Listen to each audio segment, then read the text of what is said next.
In 2017, we bought some land down in Southern Virginia that had been clear cut for the lumber. We decided we wanted to bring this land back to life with an objective of creating a self-sustaining ecosystem that amplifies nature. We call our land Ira Castle.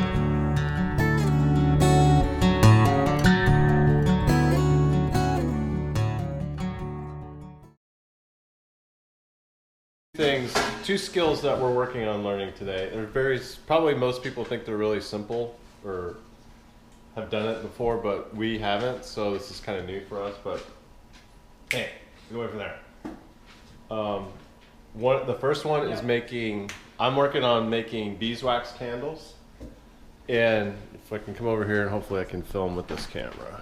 This GoPro is not the easiest to film with, but I got some beeswax straight from my friend Mike's beehives, and so he harvests honey twice a year, in the spring and in the fall, and this is from the spring harvest where he extracted the honey from the comb, and this is the comb.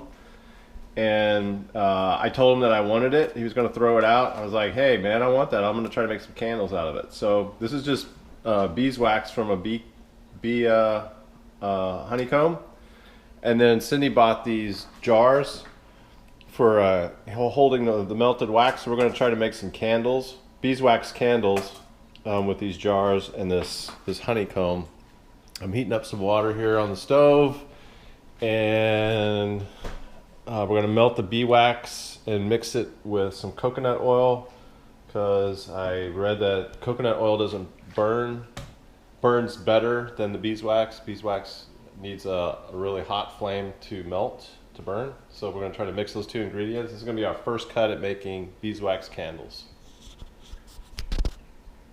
So this is coconut oil, organic superfood. I don't know. I'm going to put about 50% of this coconut oil in. Actually, 50% is almost all of it. I'll just put all of it in there. And then mix in some of this honeycomb. And I don't know if we need to purify this honeycomb or not, but I'm going to try it as is. And we had this stuff in the freezer. I just pulled it out of the freezer. You can feel it, it's sticky from all the honey. Show your hand out with it. That's I don't know how my friend Mike actually extracts the honey from the comb. He said there's a couple of different methods. One we were talking about is a squeeze method to squeeze the honey out of the comb, but he doesn't do that. He does something else. I think he cuts part of the comb. He leaves some comb for the bee, I imagine, to get through the summer. So I'm not real sure that's probably quite enough. So let's see what we can do here. Put this in the boiling water. It's gonna be funny if it doesn't melt at all. That would be funny. I can't see it melting, but we'll see. Let's see if we get it melting. So the plan is to get this melted and then pour it in these jars. But you know what? I'm gonna go ahead and try to put wicks in the others, because it looks like we're gonna have, that should be enough for about 4 or 5 jars. So we'll put a couple more wicks in.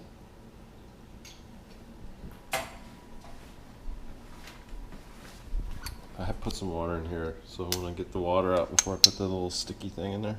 I think that's kind of a cool setup.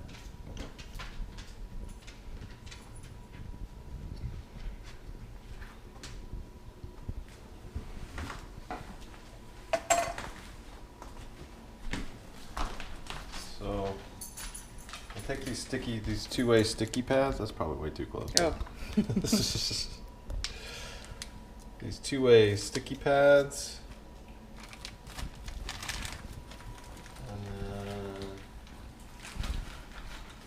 Are these wicks with a metal bottom, and then just stick it on the sticky pad, and that way this will stick to the bottom of the jar.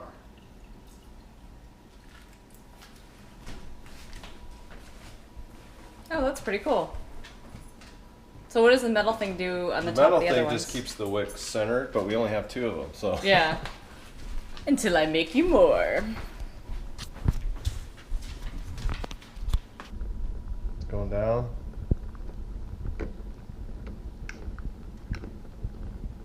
What's the boiling temperature of coconut oil? I don't know.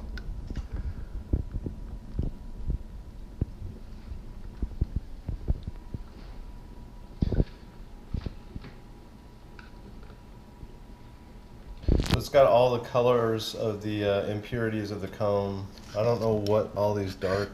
Is that a bee? That's a bee. Yeah. So we got bees in there. It's all natural. Kind of cool for the candle though to have a little bee in there. Oh wow.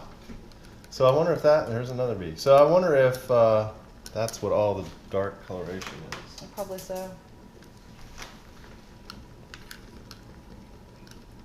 Interesting. Yeah, there's a lot of bees in there.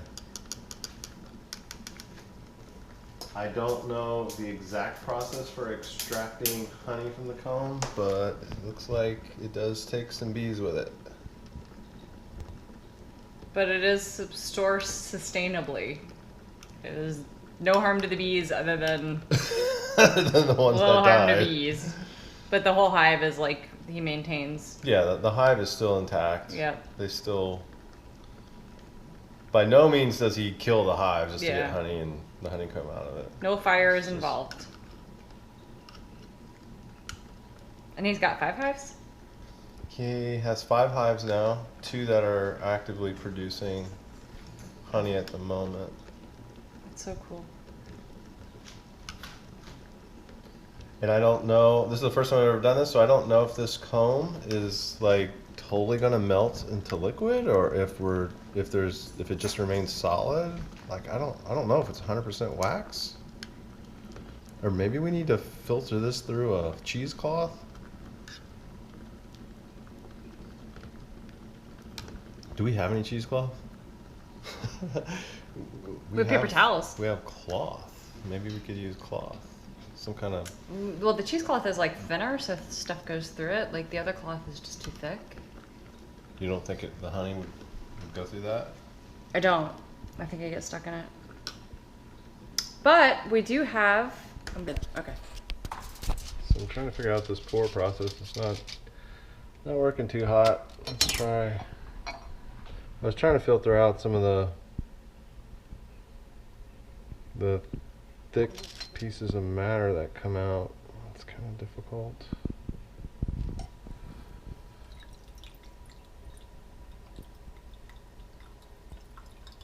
Still have some bees and stuff in the.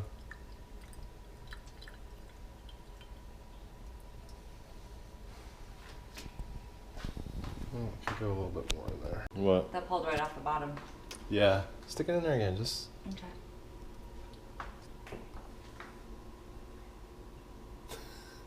Hurry up before it dries! Oh my god! Gonna be fun. I guess it takes a couple hours for it to dry. It's got a good color to it. Very honey looking.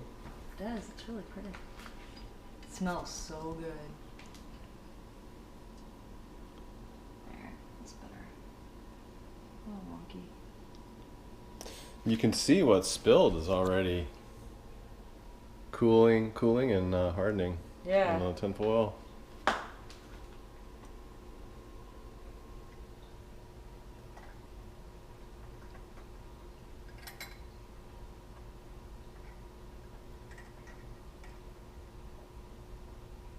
Oh yeah, that's interesting. So it comes right off the bottom. Yeah, so the sticky wick is not And that's so sticky. not so great. So you can see it hardening on the bottom as it cools. See? Yeah. How it's that's got a fast. really nice hue to it too. And I thought it was going to be nasty with all those bees, and so not all of the comb melts. There's a lot of bee matter in there that you have to filter out, and we did Sorry. we did that the best we could using this spoon with holes in it, and that works pretty well. You can already see the wax setting up here. That's pretty neat. So that's all from the honeycomb, that wax. It's like a lotion. What does it smell like? Let me smell. Yeah, it's very strong honey scent. Oh, that's cool right there. Yeah. So you can see it. Oh my god, that's amazing. That But is it's totally like really moisturized. We could totally make this in a lotion too. For Yeah? real. Yeah, feel it. Oh yeah. That's nice. Yeah. Beeswax lotion. Yeah. That feels nice. It feels just like lotion too. Yeah, and it's not sticky. Because it has the oil in it, that coconut oil. But it's not greasy like a lot of lotions, which I like. It's immediately absorbing, but you get that after effect. It feels greasy to me. Oh, it doesn't feel greasy to me. Here, take that. For people So with dry cool. skin like me. I'm looking forward to these getting solid and lighting a candle tonight. We'll check them out. We'll check back here in a couple hours once the wax is set up some.